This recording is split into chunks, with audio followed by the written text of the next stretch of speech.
grenades for the drone hole? I got stuns. Are you? Oh, we need your grenades for the front drone hole. You burn the ADS. ADS burnt. It doesn't matter. I think it's across the map. Finka's in the Pacific Ocean right now. He's listening. I'm dead. Yeah, throw that shit back into the drone hole, you heard? Was I like this guy. Imagine he died doing that. Lost it. Hey, Hope it gets ADS. Oh. That's two. You gotta throw it before the second one resets. Please. Please. Oh my.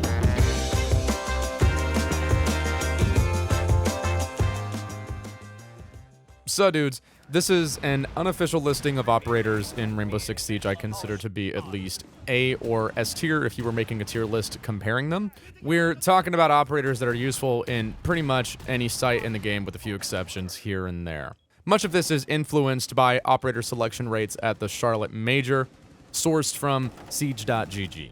Also, yes, that was Braction in the intro. Check out his channel at the link in the description and subscribe. I'm sure he'll appreciate it. Fucking laser sights. All right, let's get Thatcher out of the way. Bandits upstairs too. Let's be honest. Do we even need to talk about this? He's got an 80% ban rate. We're not going to spend too much time here.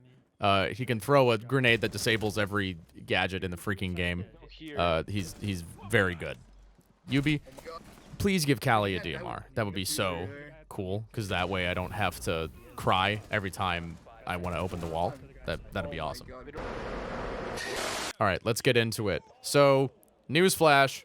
Finka's got a little bit of everything. The only thing that Finka is really lacking in is hard breach destruction, and that's not really a big deal when you contextualize all the other roles that she can fill now.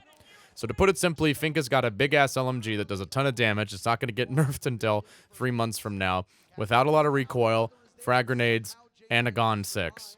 So provided she's got a coordinated team burning ADSs with her, she can easily dispatch multiple pieces of bulletproof utility or frag people off of power positions from a safe distance. She's also not a completely selfish character, though, and that's what makes her really well-rounded. Her stim gives you a safety cushion for your teammates at the click of a button. It's a global ability, and it can basically dock overheal everybody at once or fix up boo-boos, large and small. She can also revive down but not out teammates anywhere in the map because the ability, like I said, is global. Not to mention, revive herself when she goes down. You might think in a game with one-shot headshot that Finka's nanobot medicine isn't that great, but it can be the difference maker in terms of how comfortably you can take gunfights. And let's face it, you'd rather go into a 1v1 with 100 health than 30 health, right? So think of it like this. If you're at one-shot health, your opponent's equivalent of a headshot is your entire body. So Finka's an offensive powerhouse right now. She's gone from being kind of a meme ranked operator to a constant pick with no particularly glaring weaknesses in the matter of a year. She's a great entry fragger and a huge compliment to any attacking team in her current state. Even if the LMGs get nerfed down the pipeline, I still think she'd be really good with the spear.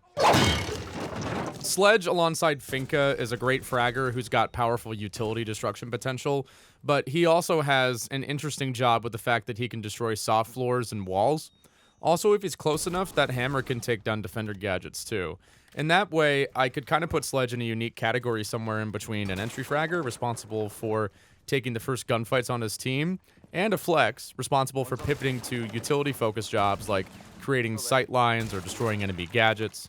Verticality is an incredibly important aspect of a safe and effective take on the floor below, and even if you don't get picks off of them, the additional pressure that comes with the threat of being shot from above can, at the very least, force experienced players off of power positions on the site, and even just spook average people a little bit. Sledge also has frag grenades, which are great in the current meta, and to be 100%, the SMG-11 nerf hasn't really impacted his fragging capability that much. The L85 is a great gun, 47 damage rating. It's absolutely laser accurate. With an ACOG, it melts people in 3 shots, and it can do so from a distance effectively. So Sledge has a lot to be happy about in this current environment. He's not getting changed, going from Demon Veil to Vector Glare, so Sledge mains, you're good. Okay, so for hard breachers, we're talking about Ace, and it seems like it's hard for us to get away from him no matter how much we nerf him. He's not a no-brain pick like he used to be. There are some situations where he's not going to be the best hard breach option, but if you're looking for somebody who can handle just about any wall, Ace is your guy. Hibana is great for hatches, and Thermite is great for exterior walls where he can't get C4'd or flanked, but Ace combines safety and efficiency into one unique package in the fact that he can throw a bunch of his Selmas on a wall at the same time really quickly. Against an unprepared team, this can overwhelm an enemy's wall denial and give you access to the site. Not to mention his AK-12 is a powerful weapon in its own right, and it gives Ace the ability to take engagements on his own terms if he has to. There's an argument to be had about whether or not he should have been given an AK-12 in the first place, but it's not a Finka LMG, so I think for now it's not exactly priority number one. Ace is a must-buy for players who want to get into the support role, though. You could not live with your own failure. Where did that bring you?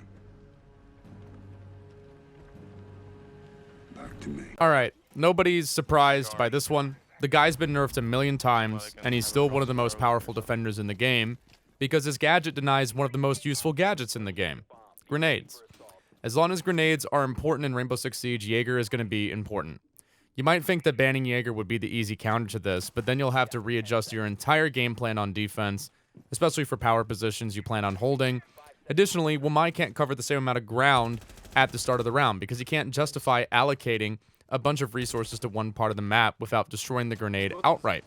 Wamai relocates the threat, whereas Jager gets rid of it completely, allowing you to position yourself in hard-to-reach positions that give you good cover to peek off of.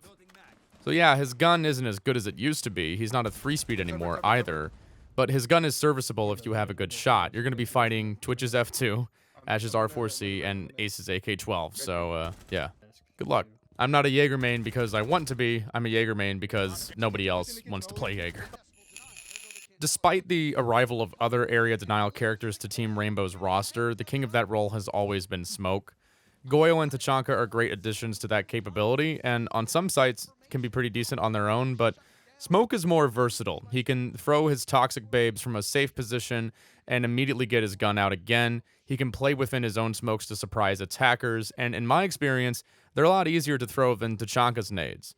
So once you get a hang for the arc they travel at, you can drop these things right on top of people over pieces of cover, or you can just stick them to surfaces and detonate them later. There's a lot of flexibility here. You just kind of get more tactical options out of Smoke than you do Tachanka or Goyo. Not to mention he's got a deployable shield, which is one of the best gadgets, let alone secondary gadgets in the game, and his weapons are great. His pump shotgun is almost a guaranteed one-shot when fighting close enough, and if you already have somebody to make rotates with, you can run the FMG-9, which is a great SMG. Also, the SMG-11, we already know about it. It's a close to mid-range gunfighting monster, super high fire rate, super high DPS. Alright, Mute. The primary wall denier in competitive Siege right now is Mute, because Cade gets banned too often to take that mantle. So Cade is sometimes brought out as an off strat, and his usage kind of depends on the region, but Mute is a more versatile operator than either Cade or Bandit. Mute has wall denial and the ability to deny drone intel. I say wall denial, but it's really more like wall delay. Trying to keep the wall from just getting opened outright isn't really as much of a part of the meta. Like, if you can do that, that's great.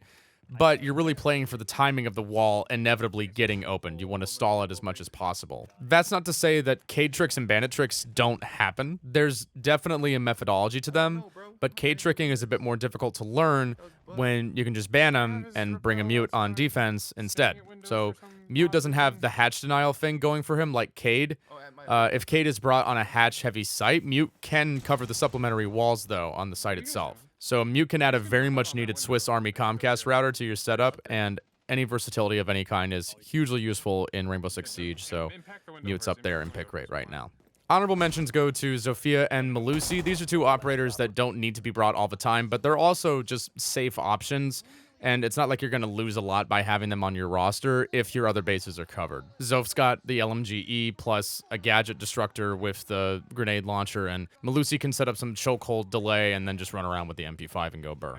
So yeah, as far as I can tell, these operators aren't really going to get touched up on too much when the new patch drops, so go into TDM, get a hang for their guns, and you'll be set in Vector Glare. Deuces.